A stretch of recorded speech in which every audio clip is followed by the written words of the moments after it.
groggy. Whatever Hartman had bumped in me was making me numb. I felt like this was happening to someone else. Someone I was watching on television. I couldn't think. Couldn't focus. There were only empty sheets of paper here. No manuscript pages.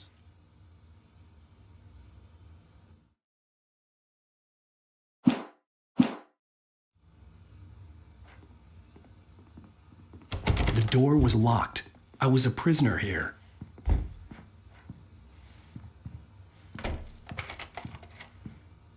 Good evening, Alan. Are we feeling better now? Feeling calm? Yeah, I see you brought your pet gorilla with you. So sure, I'm calm. I get the message, loud and clear. Quite right. That's the spirit. You're being very brave, Alan. I understand you're confused. I would be more concerned if you weren't suspicious of me. I don't blame you for it. Big of you. Now, why don't you come with me? We'll reacquaint you with my clinic and go over everything you might have forgotten. Little walk and some fresh air? Yes, it will do you good. This corridor is for patients. Most of them aren't here right now. Jack took them out for a fishing trip, except for the ones who are particularly vulnerable, of course.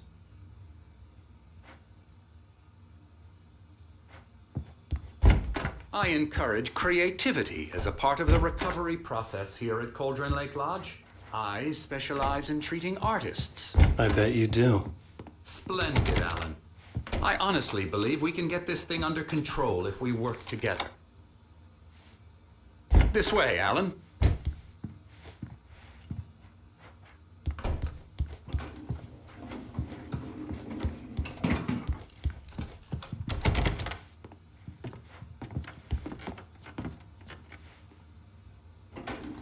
Now, Alan, from past experience with you, I know I need to get right into the heart of the matter as quickly as I can after an episode.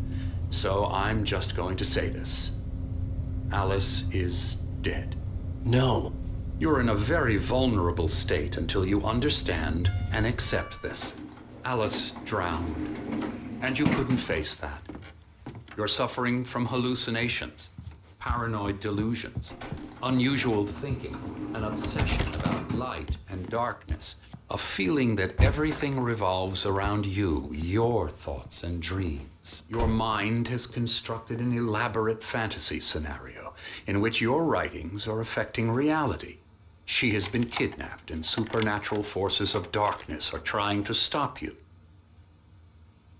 We go this way, Alan. I wasn't ready for another shot, so I went along with it. He had to be lying.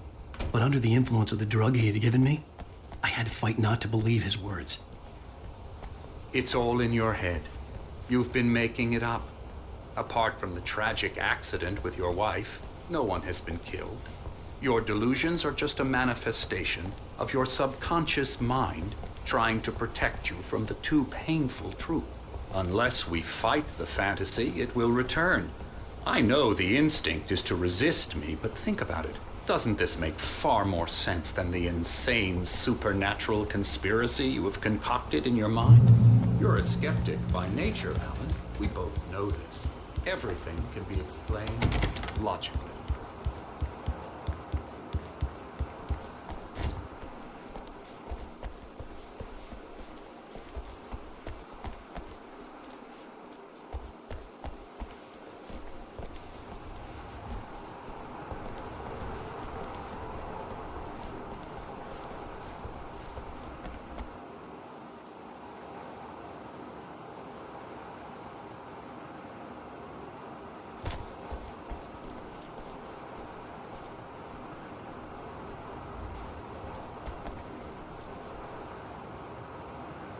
I never get tired of this view. Very inspiring, isn't it? Cauldron Lake spread below us. I could see Mirror Peak on the other side of the lake. I thought I could make out the spot where Diver's Isle had been when I arrived with Alice. Now there was nothing but waves. It seems there's a storm coming. Funny, I don't recall there being a mention of that in the weather forecast. Well, no matter. This way. Follow me. Alan, what I'm telling you is good news. Right now we're in control. Every time you have a relapse, it gets more and more difficult to resurface from the dark depths of your imagination. Not surprising, considering your profession. Imagination is what you work with. After all your nightmares, this should come as an immense relief to you. If it doesn't, why is that? Because I'm lying? Or because you don't want to admit that you're not well? It's very natural for you to think of me as your enemy.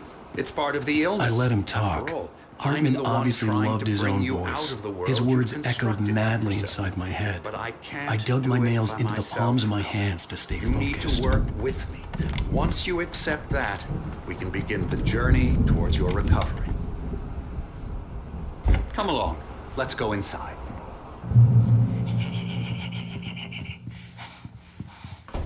Here's the entrance to the office wing. That's for staff only. You were impressed by my trophies when you first arrived here. I do love to hunt. The great outdoors, man versus nature. It's wonderful stuff. Pretty damn wonderful, yeah.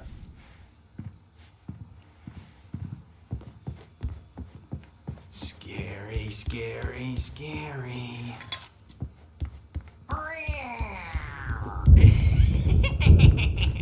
Emerson.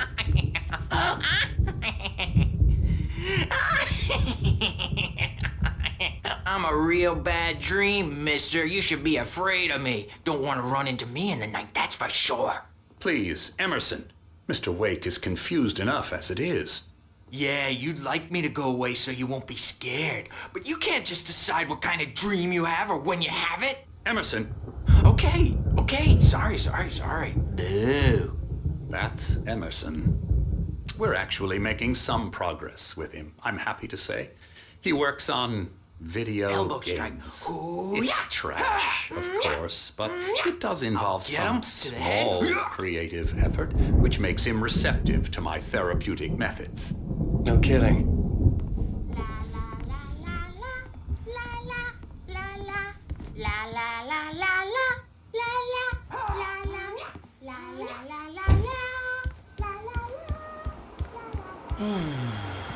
Oh, hello.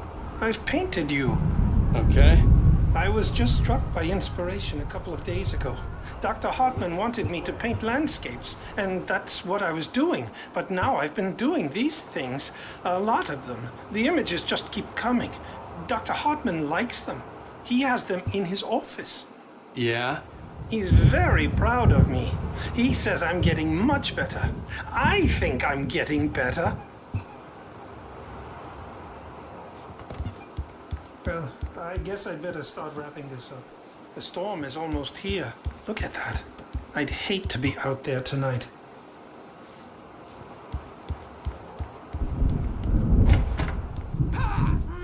Come, Alan, this way. Now, you might have noticed the typewriter in your room. You've been writing as a part of the therapy. As soon as you feel up to it, you should continue.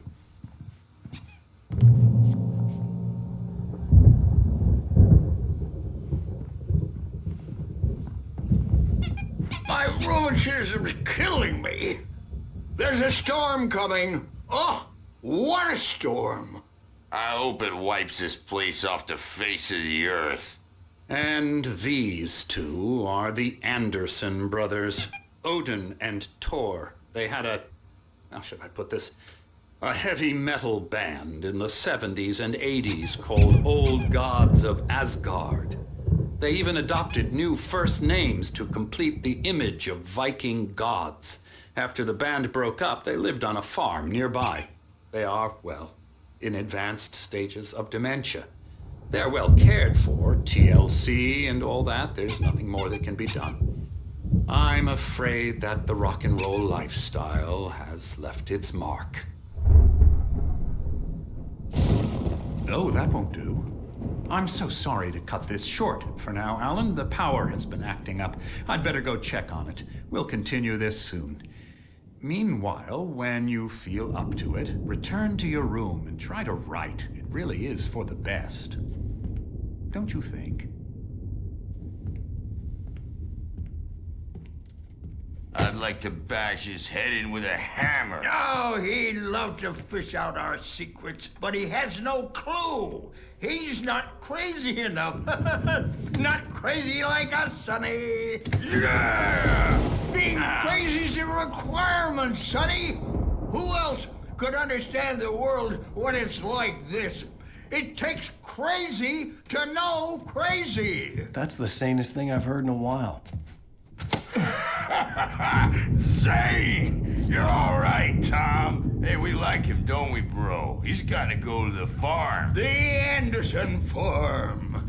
Valhalla! We wrote it all down lest we forget. A crash course. All you need to know to get your head right. You need to find the message. Here, Sonny, here's something for you. Gave me a rash, but I kept it safe from these bastards.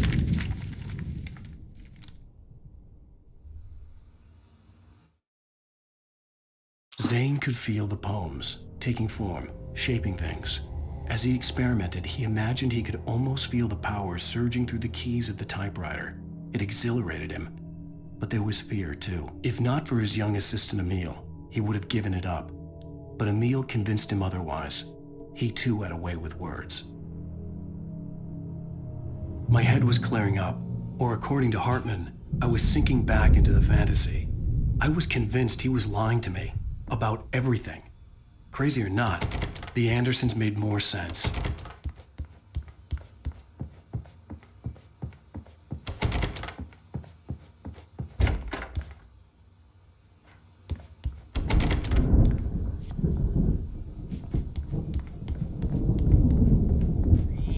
You can't wake up. You can't hurt a nightmare because all dreams are only imagination. They're only in your head, and they're not there when you wake up. So you can't wake up because I'm in charge now, and I don't want to disappear. My nightmare is the publisher people who want to make a contribution so they can say they made a contribution. And then we end up with mullets in there because they think mullets are funny, but it wasn't supposed to be about mullets, and now it's about mullets. And when it's in slow motion, they call it mullet time because the numbers came back from marketing that mullet time is the hook we needed to go big in the target demographic. And they're not even kidding. They say it all like serial killers with straight faces and smiles. My nightmare is the writers who want to make everything from the characters to the toasters talk all the time and express their feelings so they won't shut up. And the writers won't shut up either because they have feelings too. And I have to listen to them because they're not scared of me. And everyone should just shut up. Shut up. Shut up. But I don't see nightmares anymore because I'm too scary for them. I take 2 pills every morning and 1 with every meal and 4 when I go to bed. And that makes me the scariest nightmare of all.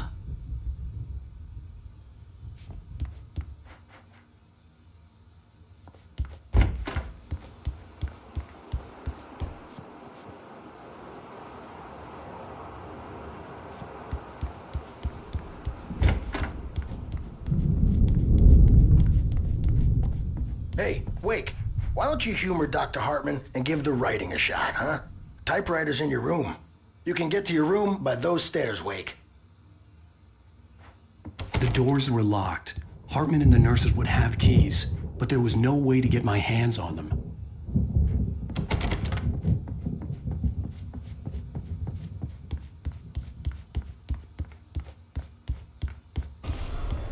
Something's wrong. I'm not myself. It's hard to think that there's a shadow inside my head. I can only focus on writing. Everything else is a blur. I'm trapped in this cabin. Have been for days, but it's always dark outside. My editor is real. I saw her again. She's not human. It's not human. A dark presence is wearing the old woman's face. She was covered in clinging shadows. There's a hole in her chest where her heart should be. I think I've made a horrible mistake. I don't think I'm any closer to saving Alice. It's been lying to me, using me to get the story it wants, and the story will come true.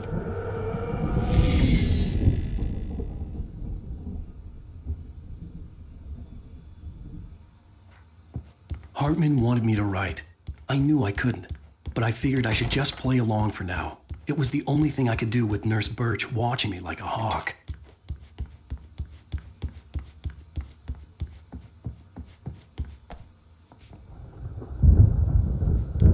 Hartman had mentioned that the power had been acting up. Maybe that was the reason for the generator and the work light on the balcony. The generator hadn't been activated, and there was no key.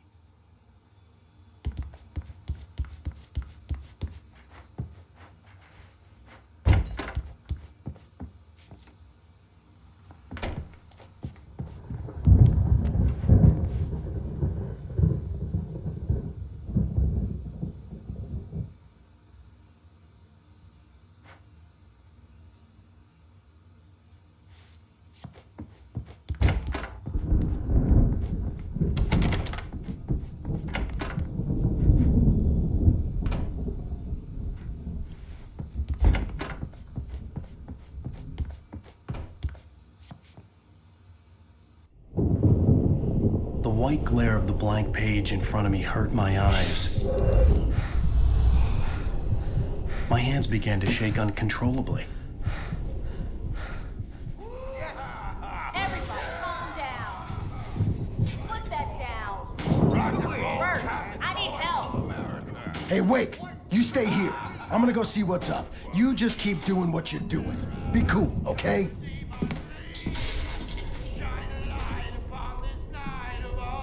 I didn't know what the chaos was all about, but it could be my only chance of getting out of here. Where the hell did he get a damn hammer? My hammer's up. Here's a friendly poke. We all live, witch. Oh, afraid of the crazy brothers, are ya? Not so weak now, are we?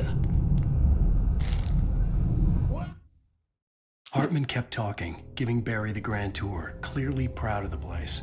He went on and on about his hunting trophies, and Barry was impressed. But he was here on business. He raised his voice, cut through the monologue. Hey, Hartman, where's Al? Hartman stopped in mid-sentence, annoyed at the interruption. He nodded at the hulking orderly standing nearby. The man smiled and clapped a practiced hand on Barry's shoulder.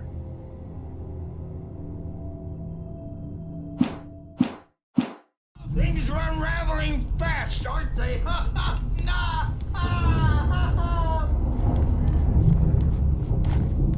It's my store. I'm taking it. Sinclair looked bad. That wasn't a love tap. The crazy old fart hit her hard. If she was one of Hartman's goons, she had it coming. I could get the key to the office wing from Sinclair. The backstage is I had to all get to yours, Hartman's Tom. office. He had Seize taken your all my destiny. manuscript pages. That's where he'd been keeping them. Come out and face the music, Birch. It's time to pay the piper. The markings on the tape said they were recordings Hartman had made of the sessions with his patients. I saw Alice's name on one of them. For a moment, I couldn't breathe right. Now, Mrs. Wake, can you tell me about Alan's problems? He's more and more out of control all the time. The parties, he's so angry all the time. He's getting violent. Do you mean with you? No, not with me. No, never. Sometimes I almost wish Alan would take a swing at me, because at least that lead to a conversation he couldn't just march out of. But no. Alan doesn't really sleep. And the work, well, he's not writing at all. He sits there for hours and just gets more and more frustrated. And I can't talk to him. Yes. Tell me, Mrs. Wake. What would you say to him if he'd listen? I don't know. I want to say, I look at you, and it's not you. Just some stranger who resembles you. Looking out from behind your eyes, and I don't like that guy much. And now it's all gonna go to hell. But you don't ever say this. No. I've tried, but he's not listening. He's too deep in his own problems, always going on about something else. I'm so afraid I'm gonna lose him, and we're not even talking anymore. He doesn't let me in anymore. He just keeps me in the dark. I'm so alone here, even when he's home. Please help me, Doctor, because I'm at my wit's end. Well, if you can just get him here, I'll absolutely do my very best. Yeah, but Doctor, you need to be careful with him. He's not just going to listen to you and cooperate. He's the most stubborn man I've ever met. Well, I'll be sure to bear that in mind. Hearing her voice, what she was saying made me happy and sick and guilty all at once. Worst of all, I recognized the words. The phone call from her. It had been a cut-up of this. Just a recording.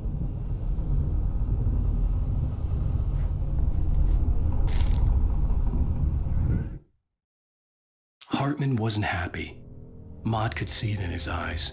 He quickly lowered his own. He had made a mess of it, and he knew it. The shame of failure was hard to bear. He hadn't expected Wake to say he needed more time, and he blurted out 2 days, less than Wake had asked for to show him who was in charge. But that wasn't part of Hartman's plan.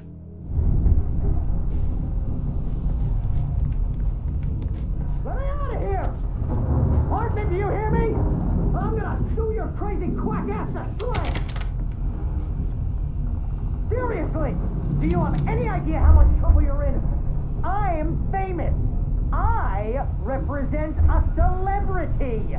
They'll be looking for me. Oh, that's how you want to play it? Is that how you want to play it? Really? Okay, that's how we'll play it. It'll be hardball. All the way. Sure, seriously, man. I'm willing to forget the whole thing if you let me out now. Just let me out! Hey, do you think I can't hear you out there? I hear you just fine. What, is this how you get your kicks, Hartman? I knew you were weird. You got that weird guy look. If you're one of those nurses, I'll double what he's paying you, okay?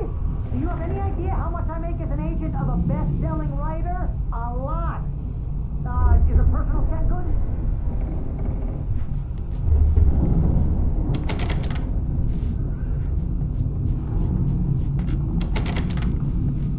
Barry? Ow! About time! Barry! Man, am I glad to see you. We need to get to Hartman's office. It's right next door. You okay? Yeah. I mean, no! The cops found me at Rose's trailer, but they didn't hassle me too much. I'm obviously a victim in this, and I demanded to be treated as such. Or else I'd sue their asses. Speaking of asses, that Fed gave me a real hard time, but I had no clue where you were. That guy's crazy, Al.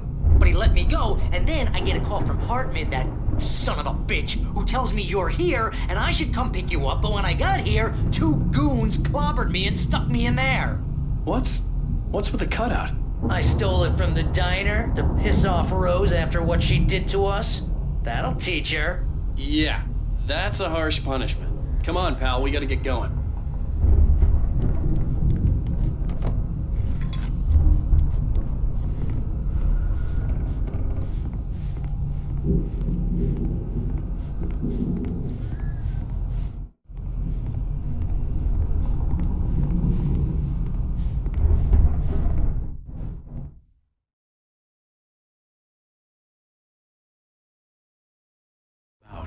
But it could be my only chance of getting out of here. Where the hell did he get a damn hand? I don't know. Here's a friendly poke from your little witch. Oh, afraid of the crazy brothers, are ya? Sinclair Not so looked weak bad. now, That wasn't are a love we? tap. The crazy old fart hit her hard. And if she was one of Hartman's goons, she had it coming. I had to get to Hartman's office. He had taken all my manuscript pages. That's where he'd been keeping them. It's my store. I'm taking it. Face the music, birds. It's time to pay the piper. We're on. Next door. You okay? Yeah. I mean, no! The cops found me at Rose's trailer, but they didn't hassle me too much. I'm obviously a victim in this, and I demanded to be treated as such. Or else I'd sue their asses. Speaking of asses, that Fed gave me a real hard time, but I had no clue where you were. That guy's crazy, Al. But he let me go, and then I get a call.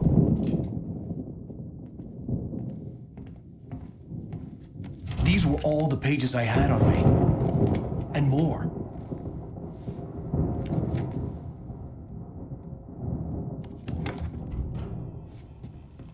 Alan, please.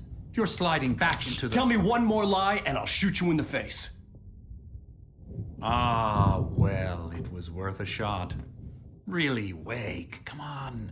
Let's work together on this. You have no idea. Hartman, shut up! Barry, get out of here. I'll catch up with you. Get a car. Oh, Al, let's just... Go! Wake, listen to me. This is a mistake. Don't you see? Together we can create something absolutely wonderful. With your ability and mine.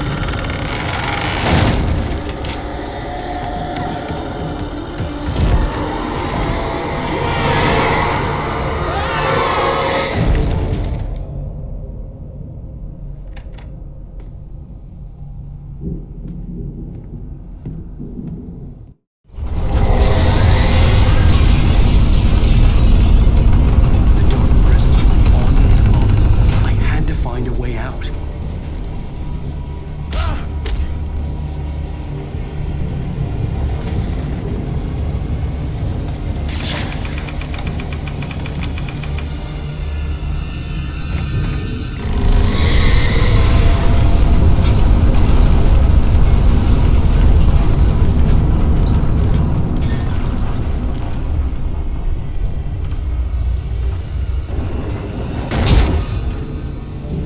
I needed light to get the possessed bookshelves out of my way.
Hartman knew he was no creator. He had no ambitions on that front, and he certainly didn't want to end up like every artist he had worked with here, damaged in ways that were hard to describe, or worse. It was enough for Hartman to maintain creative control and provide direction, to be a producer. That was what most of these people were in need of anyway. Of course, suitable subjects were few and far in between.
car, but the gate's locked. You're gonna have to go through the hedge maze over there.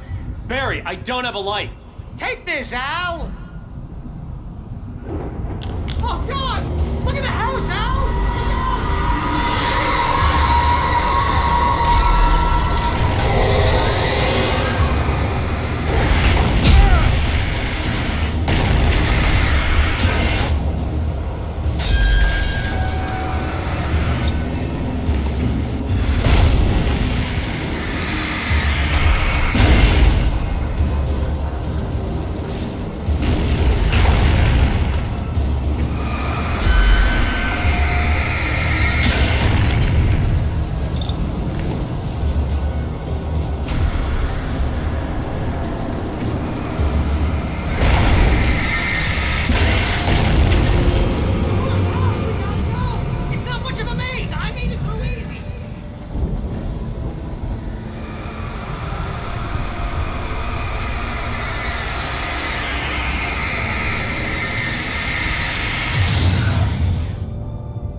Jeez, Al!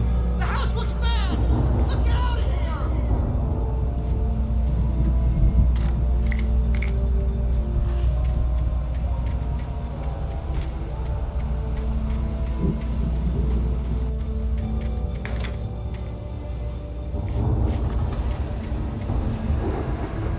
Al, hurry up! I can hear those evil guys moving around!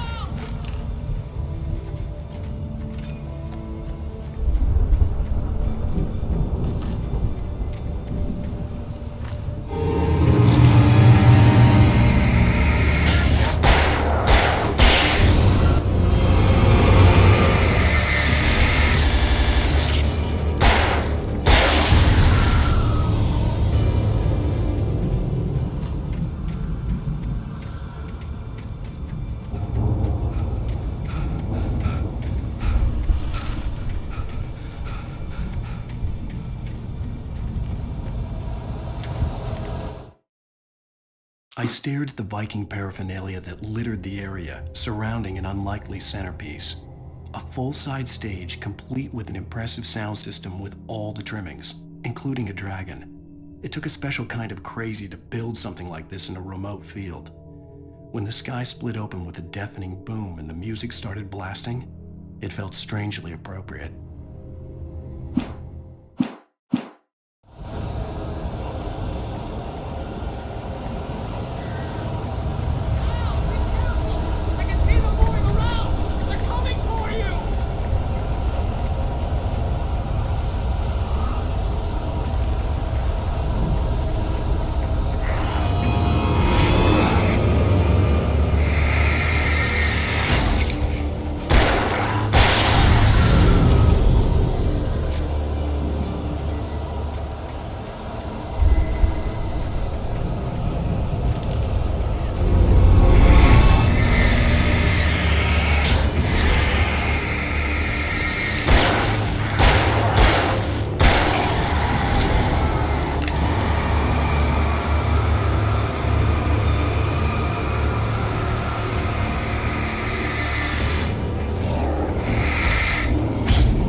Hartman hurried down the corridor. He had disliked leaving Wake when he was surely at his most susceptible to therapy. But this was not an ordinary storm. Wake had been writing, and he had woken something up in the depths of the lake. Now, it was coming for him. Hartman had naturally prepared for a situation like this.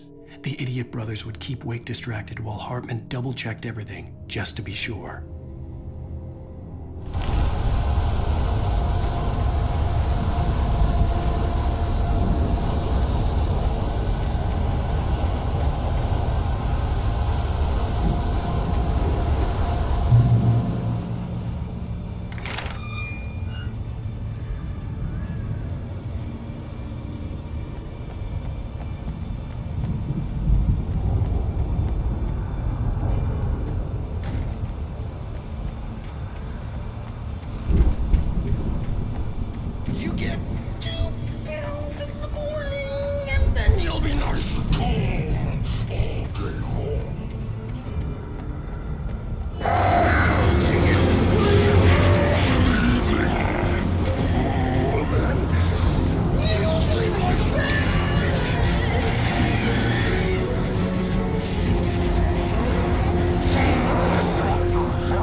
Mott knew that Wake was smarter than him.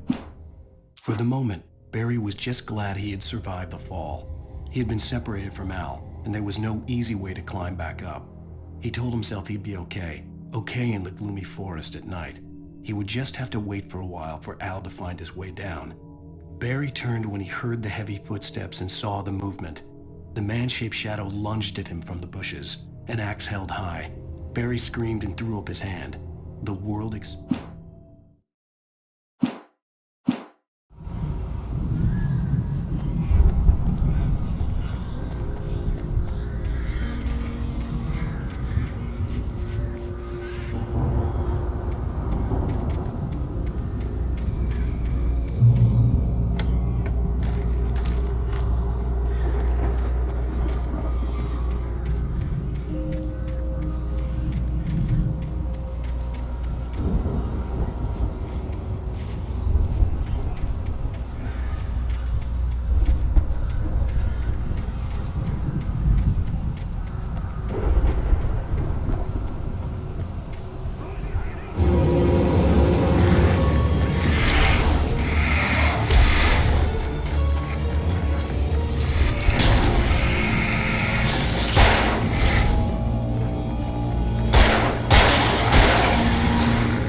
Hartman watched as Wake's features slackened. The man was bullheaded, no doubt. Even lying on the bed, he'd almost broken Hartman's nose the second time. But with a little time, he could break Wake down, give him proper direction. Wake was easily the most promising subject he'd had. Well, since Tom, really. "Sleep well, Alan," Hartman whispered with a smile. "Let me take care of you." He sniffed hard to clear his throbbing nose, swallowed blood, and barely tasted it.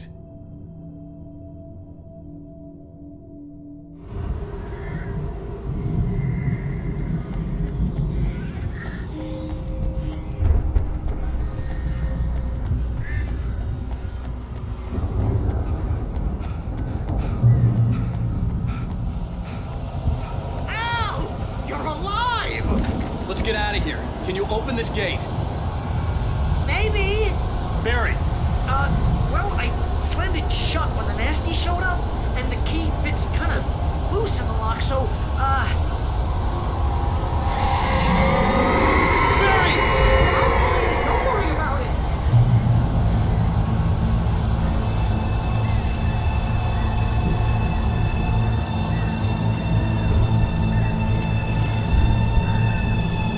Hurry up, Barry! I'm on it.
Barry!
For the nearest, "You're now leaving Bright Falls. Come back soon" sign. We're going to the Anderson farm. I knew you were gonna say something like that. You know what? You owe me big time for this. When this is through, if we make it, I don't care what anybody says, I'm done with darkness. You're gonna buy me a tanning bed as a gift, and I'm gonna live in it.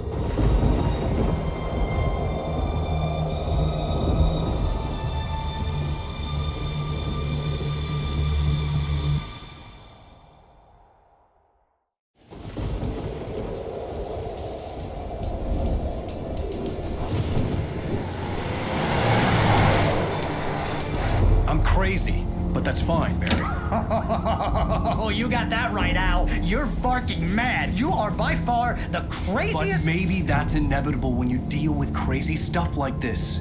It helps. This is happening, Barry. Alice, they never had Alice. She's trapped in the darkness at the bottom of the lake, but she's not dead. Al, how can you know that? I know, Barry. I can... Al, No, listen. I can bring her back. I can find her. There's something special about this place. The lake, it does something to the works of art created here. It makes them come true.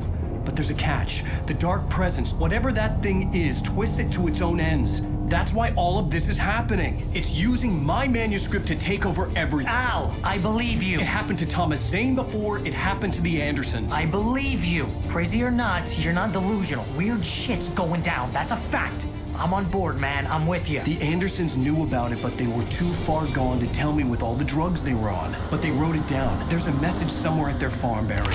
We just need to find it. Look out!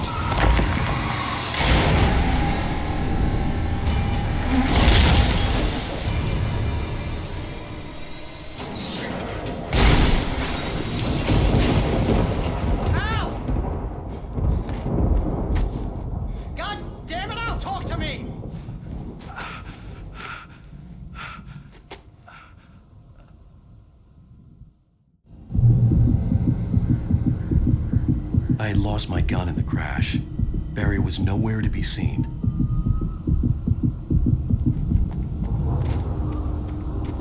Barry! Barry! Oh, man, you're okay! Jeez, it's good to hear your voice! I was trying to get out of the car, but the ground gave way! Man, what a drop! Don't worry, your cutout is fine. Forget that! Are you okay? I hit some bushes, didn't get a scratch. There's no way you can climb down, though. It's like a sheer wall. Al, there's something moving down here! Barry, it's a taken! Use a flare, Barry! Yeah! Barry, are you alright? I'm good, Al! I'm great! Guess you never messed with anyone from New York City before, huh? You're gonna have to find your way around to the farm, Al! I'll be waiting! Barry! Wait for me, okay?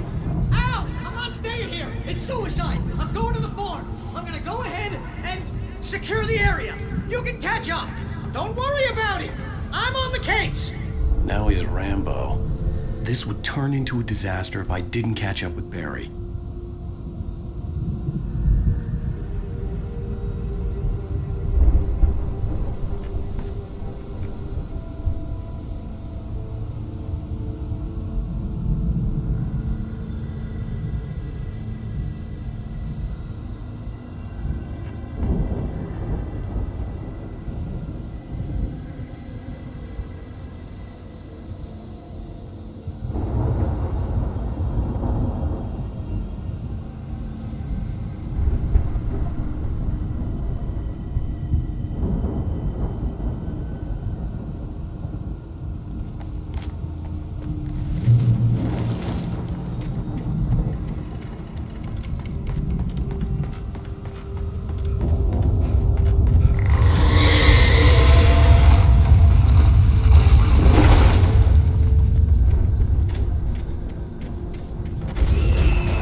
When he stopped the car at the Anderson farm, Walter felt relieved. Oblivion was close at hand. The brothers wouldn't miss a jar of moonshine or two in the booby hatch. But then he saw the man on the porch, and he knew who it was. Driving for his life and knowing it was useless, he didn't realize he was crying until he couldn't see the road for the tears.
To destroy them to get through.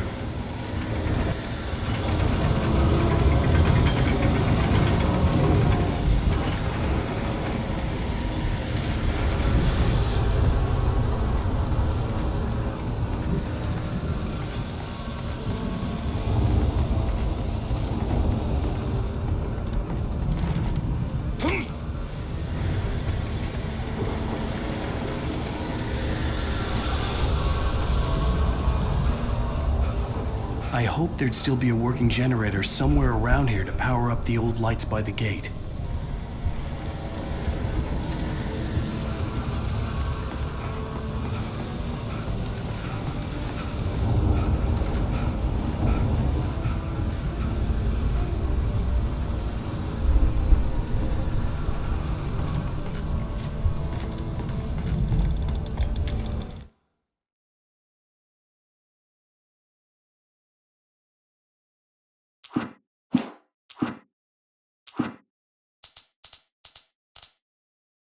Agent Nightingale stared at the passed out rider.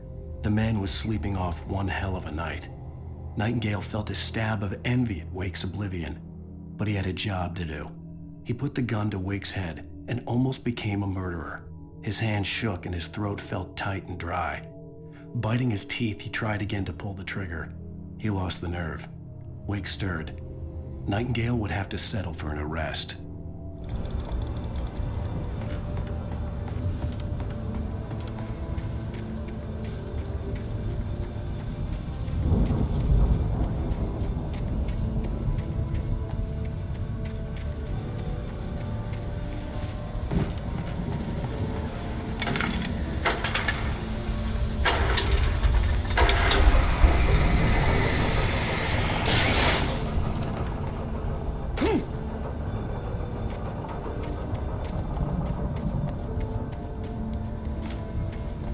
I could sense the movement in the woods ahead. Facing the enemy without a weapon was dangerous, but I had no choice.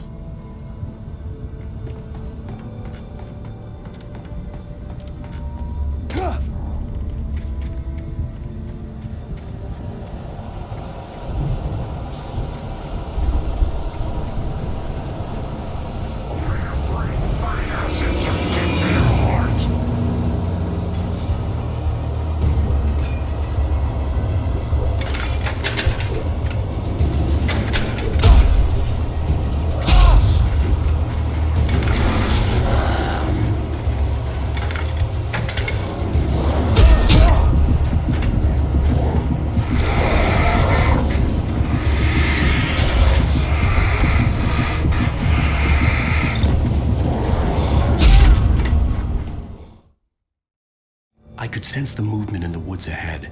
Facing the enemy without a weapon was dangerous, but I had no choice.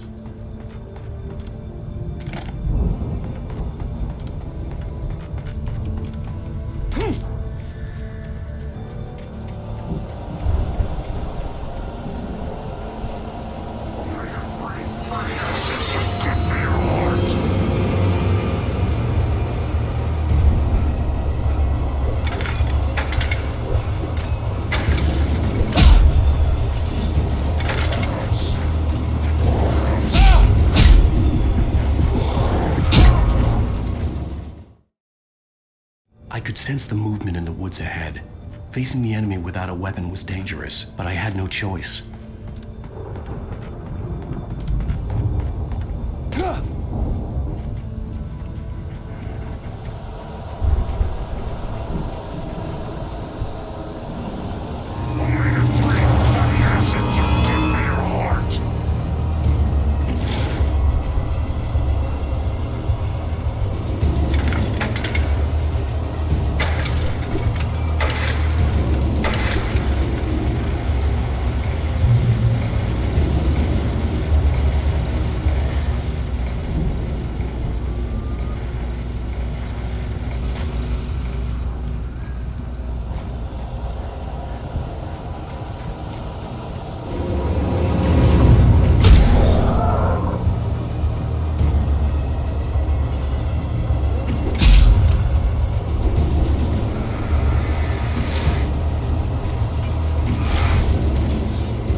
Was driving away from the farm, headed in the same general direction as I was. For all I knew, it was Barry, caught in the consequences of leaping before looking.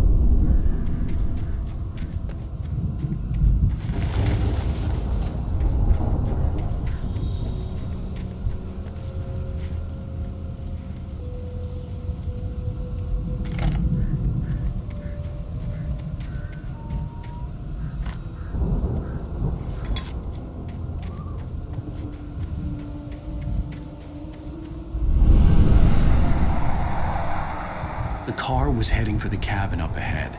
It wasn't far. If it was Barry, I would see the damage soon.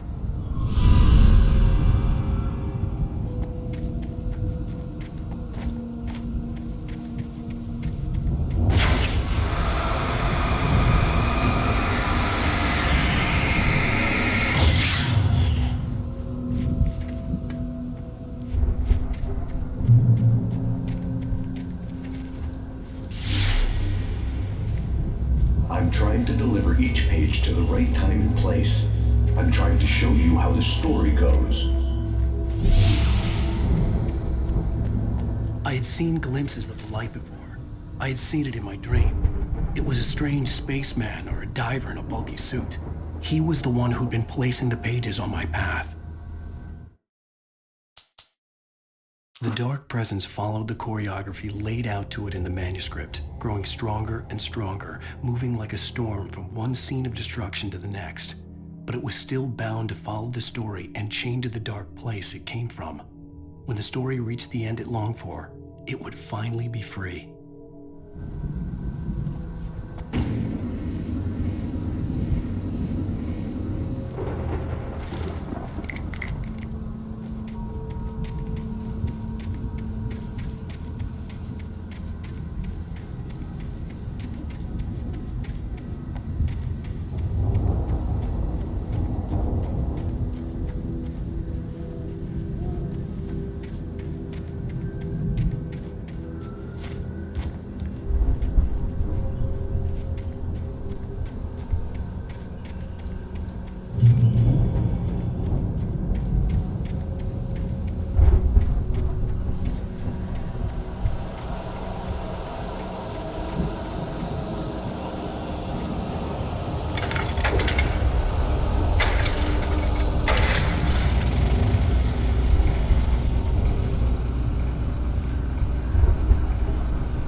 The storm raged on as the Anderson brothers walked unsteadily away from the clinic with the other patients in tow, knowing that this time they wouldn't return. The darkness around them seethed with horrors, but Tor and Odin were unafraid.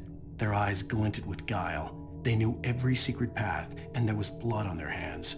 They had fought these shades before.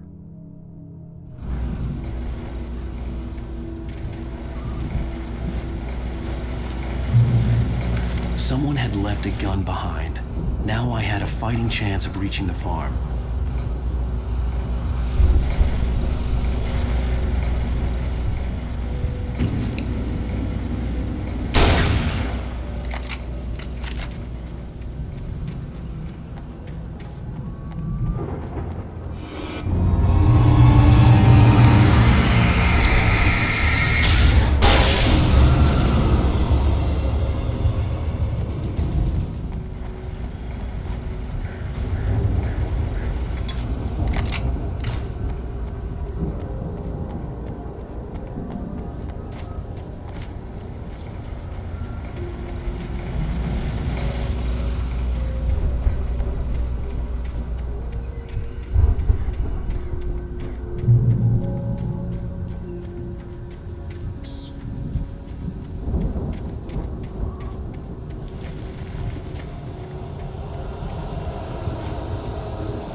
See the car, but there was no sight of the driver.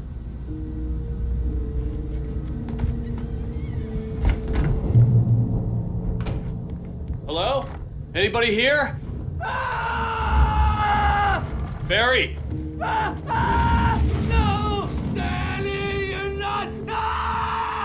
Please! What are you? No! Don't! I'm sorry!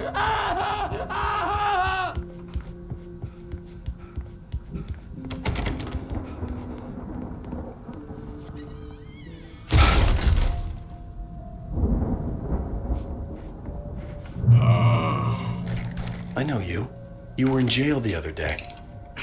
I went to the farm again for the moonshine, you know. It makes you see.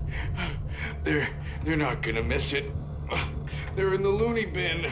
But my buddy, Danny, I lost him. Something's gone wrong with him. It's not him. Like a real bad follow-up to a real good movie.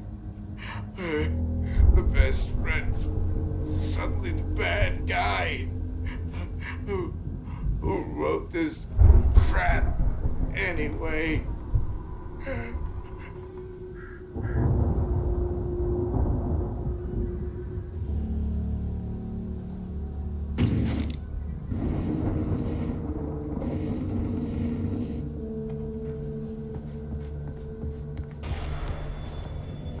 I've run through every possible course in my head. If I continue like the Dark Presence wants me to, the story I'm writing won't save Alice. It's a horror story, and it's going to kill her, and me, and everybody in this town. No one will survive. Darkness will consume everything. This is what it's wanted all along. It will be free, unstoppable. It used Alice to get to me, dangled her in front of me to keep me going. It was never going to release her. I'm going to change this. I'll escape. I've written myself into the story. I'm now the protagonist. This feels like a terrible risk, but it's the only way to save Alice. I'll be bound by the events of the story just as much as anyone else who's been woven into it. The story must stay true for this to work. There have to be victims along the way, near escapes, cliffhangers. In a horror story, it can't be certain that the hero will succeed or even survive. He almost has to die. I'll write my own escape into the story next. I need help. Zane's going to be the one who'll help me. I'll make it happen.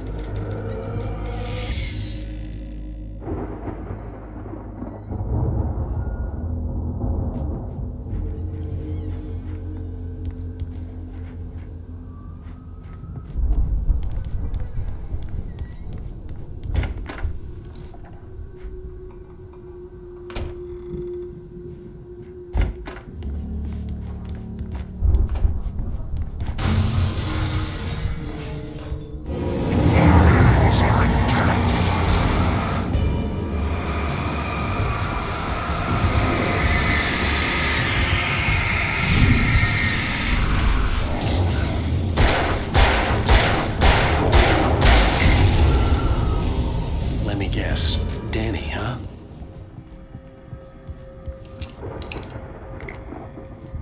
The front door was locked.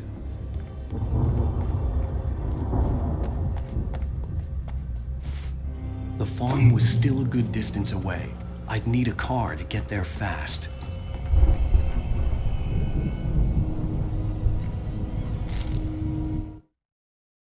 For a moment, Hartman considered strangling the idiot. Mott was mean-spirited, but easily manipulated, an emotional infant who lived for his approval. Wake, by contrast, was a far more difficult subject. Mott had given him too much leash. In 2 days, who knew what could happen? Hartman would have to find a way to rein him in, and quickly.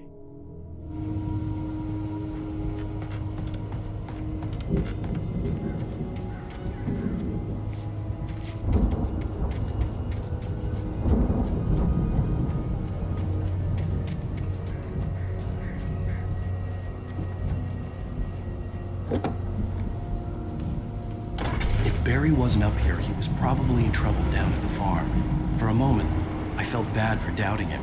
After all, I'd made it this far myself. But Barry was Barry.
Well, as I'm sure everyone's noticed, that storm we all felt coming is finally here.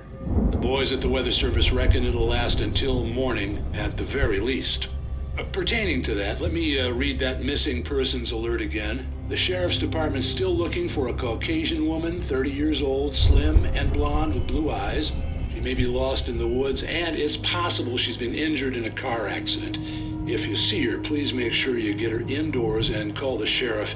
It's bad weather to be caught out in, so if you see someone in the area who maybe looks a little confused, give him a hand, all right? This is Pat Maine on KBF FM, hoping you're all safe and warm tonight.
I'd known the brothers used to be some kind of rock stars, but it hadn't really sunk in until I saw the stage.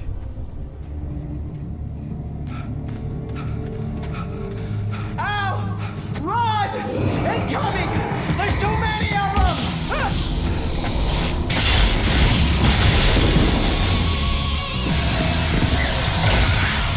God damn.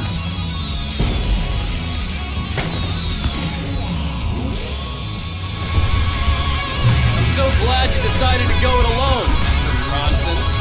Shut up and shoot! Al! We have to fight them all! I can set off one of the fireworks from here and help you out! Hey, Al! Is this all ammo and stuff around? This place is stocked! Al, hold on! I'll try to get the stage lights on!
Bright Falls, rock and roll capital of America.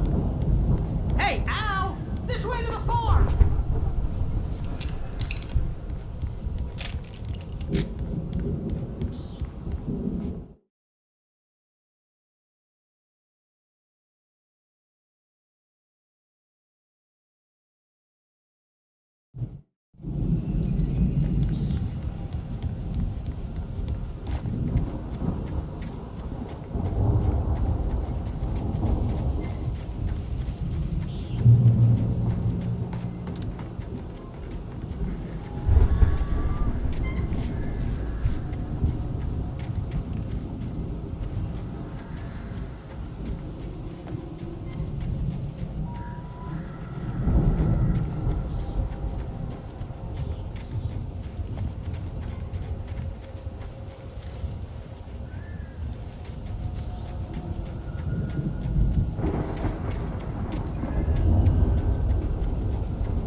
Deputy Mulligan tuned Thornton's chatter out.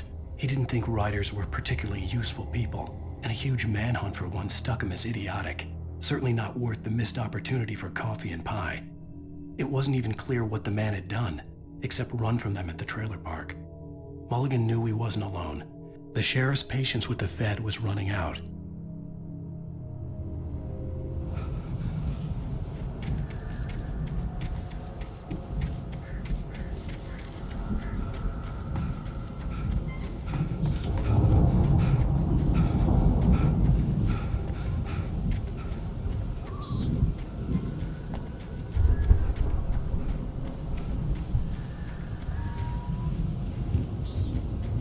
See, bestseller, no reason to worry. Your cutout's good as new, right where I left it. I'll come back for it once we have the place secured. Yeah, that's been my biggest worry all this time.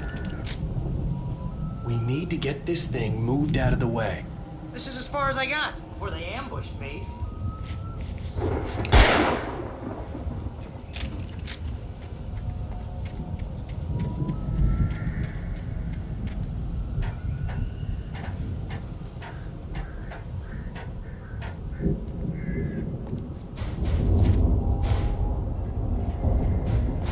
Hey, I think Alan Wake here has something to say.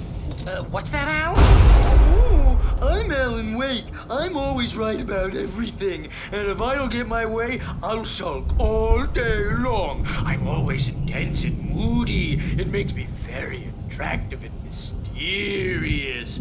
Right now, I'm just standing here because I need my best friend Barry to carry me. But that's okay. I can just take him for granted. I think I see what you did there. Yeah, it was pretty good. You want me to do my imitation of Barry Wheeler? No? Thought so.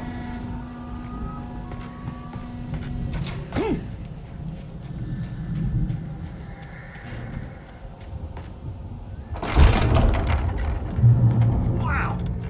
You look at that thing, Al? They really went all out with this Viking crap, didn't they? Look at all this stuff. They must have done okay for themselves, so how come I never heard of these guys before? And this from the guy who learned about Ozzy Osbourne through reality TV? Sleep. We all spend Oh, Night Springs. soft embrace, Man, similar it's to got dreams. memories. Hey, you know what I got you that gig? Your Dreams first don't real really writing exist job. What got you started? Was this one of your episodes? In Night Springs. Tonight's episode. The Dream. That's by someone else. Mr. Jones explores the endless dreamscape, only to be brought to a sudden stop by a decidedly mundane situation. A long line of people. Hey, Jones, right? Listen, we're gonna have to wait until His Highness over there is getting ready. Oh, wow. Who's that? You don't know him? What are you, new? He's the guy dreaming us. Well, not just us. He dreams everything. All of this. But wait, no. I'm the one who's dreaming. I'm asleep. Isn't this my dream? Oh, yeah. Sure. Get real, pal. You're just another dream. I'm a dream. You're a dream. The weirdo in the diving suit is a dream. And the girl made of smiles and sunshine is definitely a dream. But I'm pretty sure I'm dreaming this. Well, maybe you're a really confused dream. What am I, a shrink? All I know is I'm going with the smart guys. And they say that's the guy doing the dreaming. Right there. I don't know what that means. It means we keep him happy. No sudden falls. We make sure he has his clothes on when he goes out in public. No chases where the monster is nipping at his heels and he runs like crazy, but his legs don't seem to get him anywhere. None of that. Because if he wakes up in a cold sweat... Oh. Yeah, precisely. So we wait till he wants to move on. Keep things nice and calm. Hey, something's happening here. Yeah? What's that? What? Can't you hear that? Oh, God help us, it's an alarm clock. Oh, it's you, isn't it? Please, man, I got a wife and kids. Please don't wake.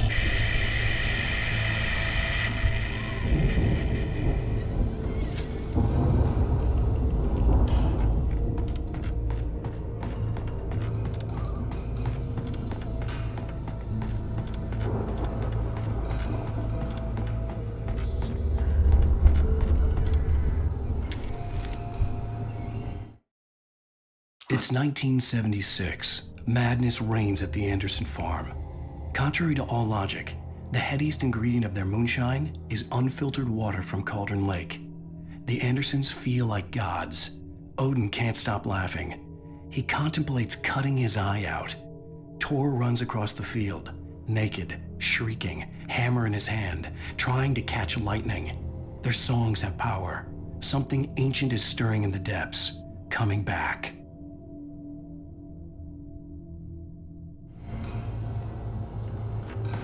The Viking boat looked imposing, almost like a battering ram.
geezers had quite a production going on. Ooh, you know what, Al? If we make it through this alive, I'm gonna start representing them. Yep, sell this stuff online, maybe get a reality show going, release a new single. Good luck with that, pal. Hey, you find us a way out of here, okay? I'm gonna take a closer look at this stuff.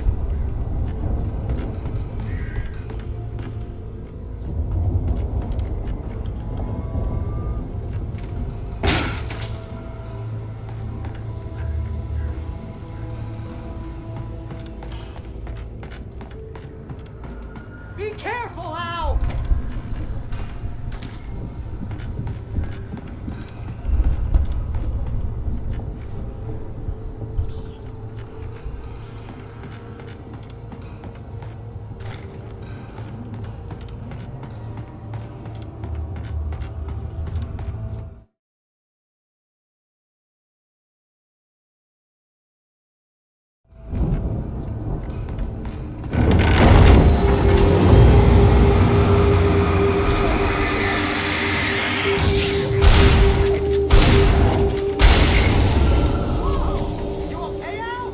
I'm good. Keep your eyes open, okay?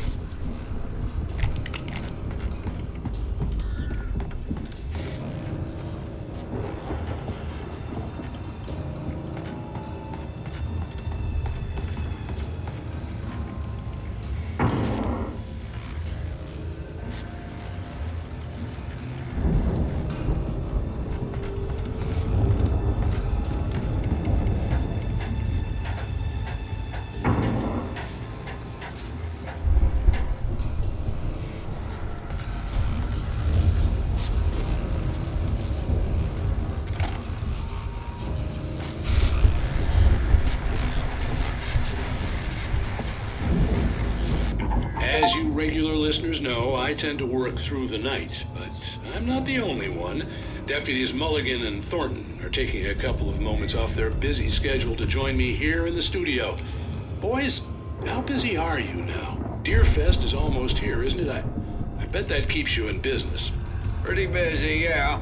Actually, Pat, we've been real busy with other stuff, which concerns an ongoing investigation. We can't talk about that, Thornton.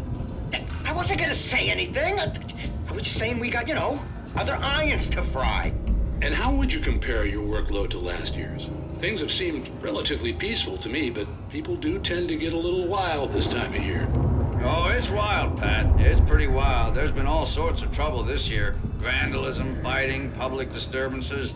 A lot of people gone missing, too. Yeah, it's pretty much the usual stuff, Pat. Just, a lot more of it. Now, is it just me, or does Deerfest get wilder every year? People seem to be more drunk, at least, or they start earlier and younger. Oh, it's definitely not just you, Pat, but... Definitely, Pat. Hey, I'm talking here, Thornton. Oh, shoot, I lost my train of thought. Not just me. Oh, yeah, it's wilder, Pat, but actually most of the trouble seems to be coming from grown men. People who ought to know better, Kids are doing fine this year. Well, that's nice to hear at least. Boys, I want to thank you for stopping by. I'll let you get back to your patrol. Sure thing, Pat. Yeah, sure thing, Pat.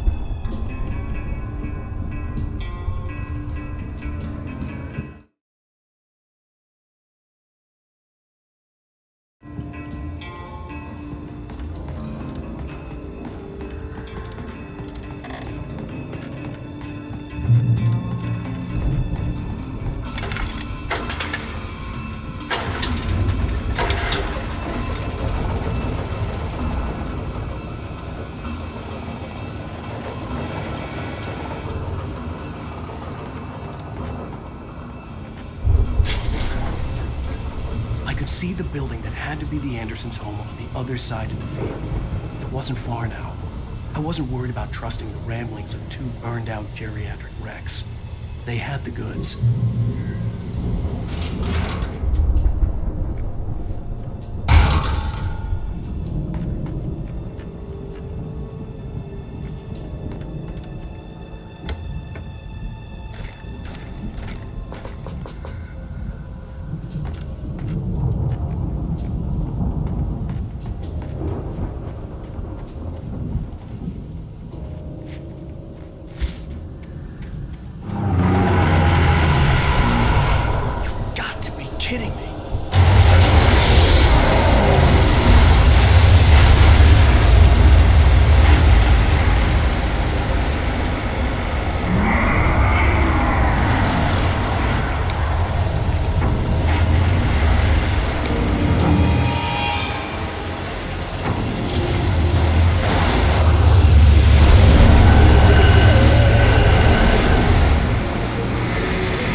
out there, buddy?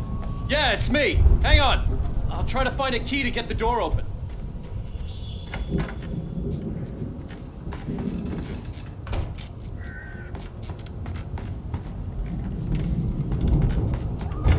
Hey, what's the holdup? Come on, this place is all dusty. You know I got my allergies.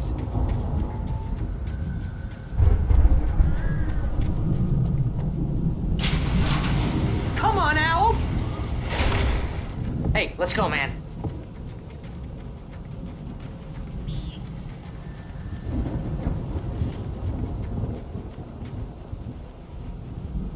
I think we're gonna have to work together to open this gate, Al. Looks pretty heavy. Hey, I think that's the farm on the other side of the field. We're almost there. This farm is a crazy place for crazy people. We should feel right at home then.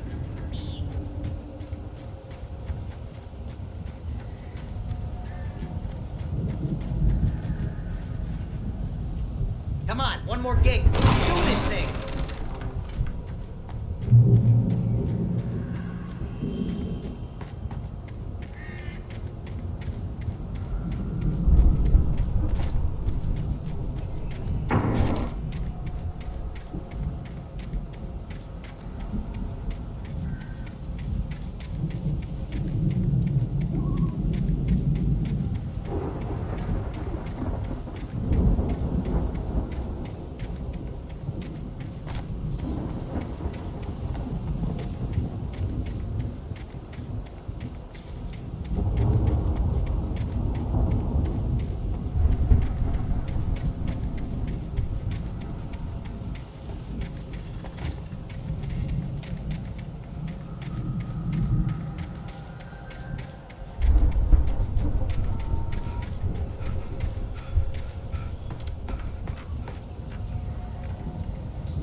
Lights are out. Guess we better check the fuse box.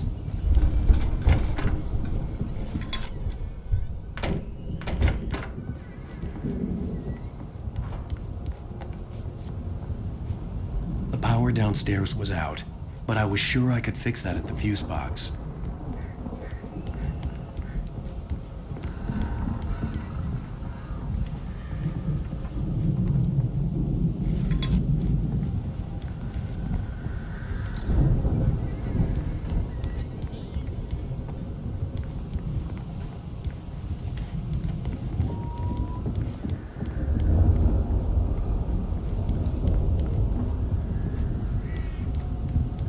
You know, this place looks kind of lived in. I thought the Andersons were in the booby hatch.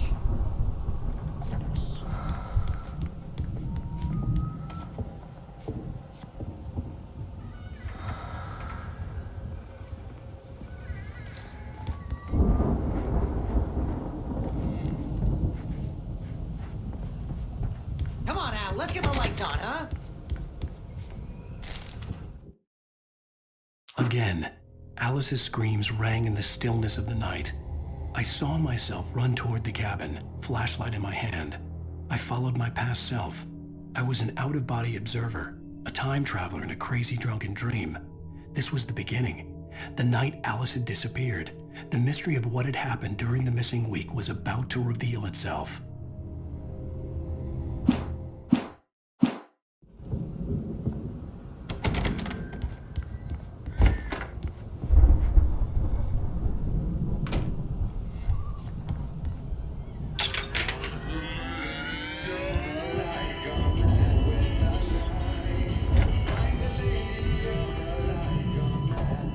Can you hear that, Al? Music? Of course, we need to find where it's coming from. That's the message the Andersons talked about. That's the whole reason we're here. Lady of the Light? Oh, that's gotta be, what's her face, the crazy lamp lady from the town. Cynthia Weaver. Right, must be.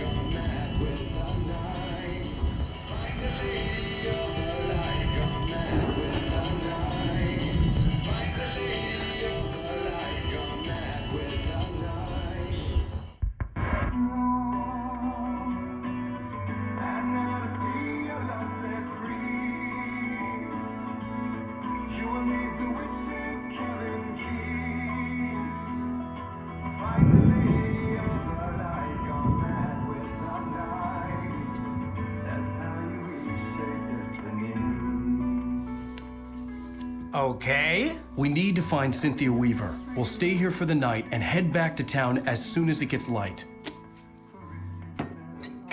Hey, Al. Lots of hours before dawn. Might as well get some rest. And by rest, I mean drunk. Come on, Barry, this is... Yeah, what the hell?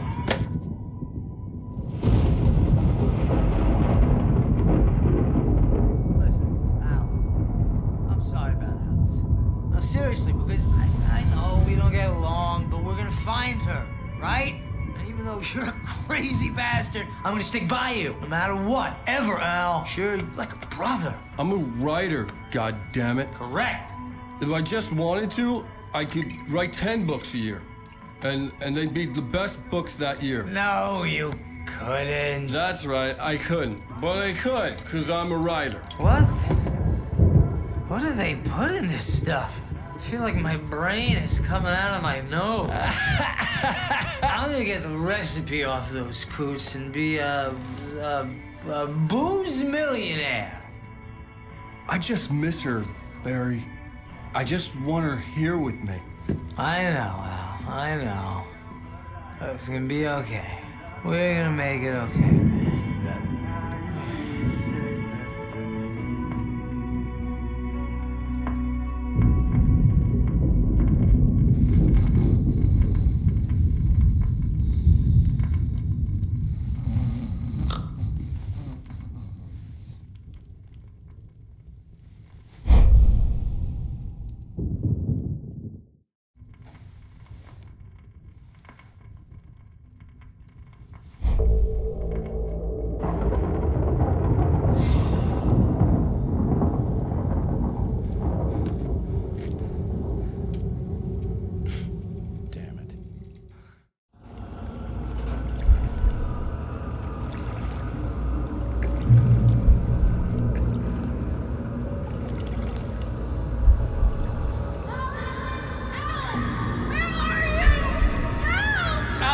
I'm coming! It's all right! I'm coming! It was a crazy drunken dream, and yet it was more than that. It was the truth, a suppressed memory unearthed by the Andersons' moonshine. I was there, an out-of-body observer. This was the night Alice and I had arrived at Bright Falls, the night Alice had disappeared. I had a chance to find out what had happened. I remembered being surprised to see the cabin dark. Alice would have never turned the lights off.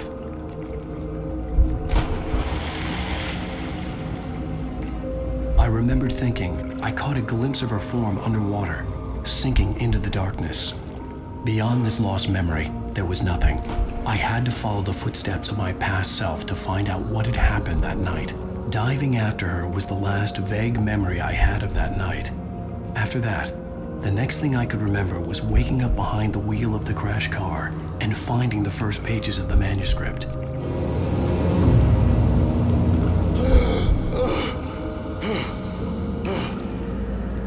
I couldn't find her in all that blackness. I must have thought she drowned.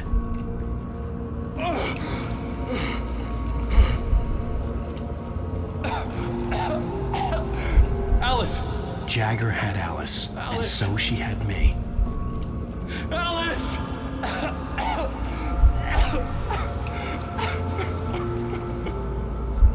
I'd been easy prey. Look at the cabin. Is there someone in the window? Alice? Maybe she didn't drown after all. Maybe she's inside. Alice! Yes.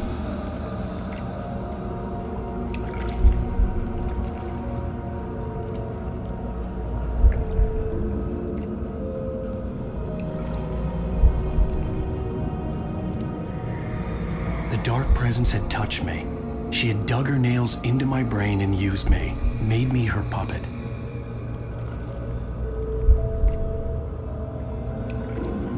She must be here somewhere. Maybe upstairs in the study. Alice! Yes, that's where she is. You can apologize. Alice! You'll laugh at the whole thing together and put it behind you. Alice? She's not here. You were foolish to think so. No, she's dead. She drowned. No, no, no! It's your fault your wife is dead. You are guilty. All she wanted was to help you right. You killed her. Oh, hush. There's still hope. Cauldron Lake is a special place. Here, you have the power to change things. She wanted you to write. I will tell you what to do.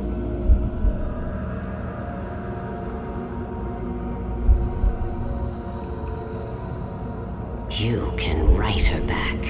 The story will come true, and all will be well again. She had Alice, and the manuscript was the ransom for her.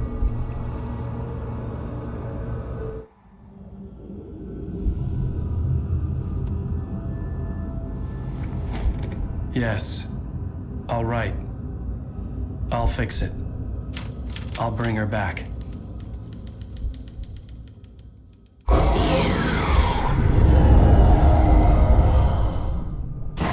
No. I wrote it. I remembered it all now. In the dark, I'd written for days, a week, almost a complete manuscript of a novel entitled Departure. Jagger had been my editor, whispering in my ear, making sure that the unfolding story would make her more and more powerful. I thought I was saving Alice. Even with the cobweb she put in my head, some part of me had been aware enough to write my escape into the story, to bring a light into the cabin to release me before I could finish, to interrupt the horror story before the ending, where darkness consumed everything and everyone. Zane was weak and far away, but I had written him into the story, and his light had been enough to set me free. It isn't here now. I'm here because it was written. I brought the light to set you free. You must hurry. We'll know I'm here. It will be back soon. It stole the skin of my barber a long time ago. She looks so old.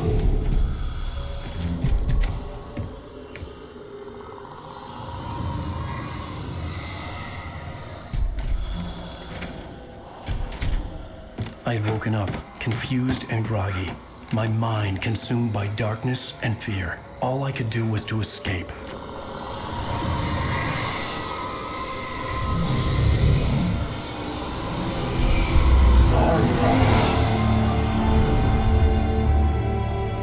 The week spent in the cabin had taken its toll. I was barely conscious and fading fast. It had to have cost Zane terribly, thrown him even deeper into whatever dark place he now haunted. But he had managed to weaken the dark presence, kept me safe that night.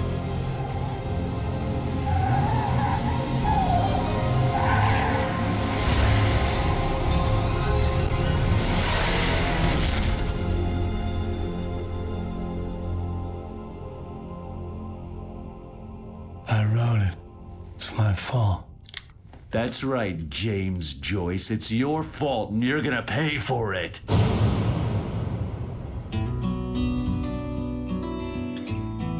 Previously on Alan Wake. Under the influence of the dark presence, I wrote a horror story that is coming true. Jagger had been my editor, making sure that the unfolding story would make her more and more powerful. Some part of me had been aware enough to write my escape into the story. Together we can create something absolutely wonderful. The lake, it does something to the works of art created here. It makes them come true. My mom gave me this old light switch. The clicker. Alice is being kept in a dark prison. I need to find Cynthia Weaver to fix this. It's your fault, and you're gonna pay for it. Well, we're expecting a record crowd from the neighboring counties. Naturally, we hope to break the record set by last year's Moose Fest in our neighboring town, Watery.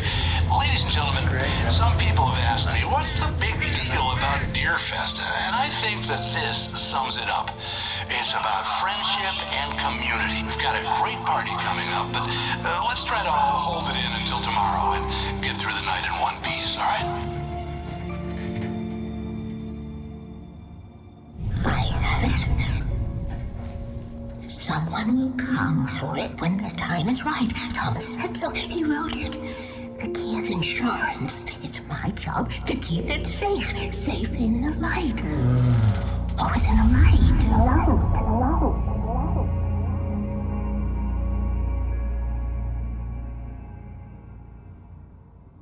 All the manuscript pages were gone.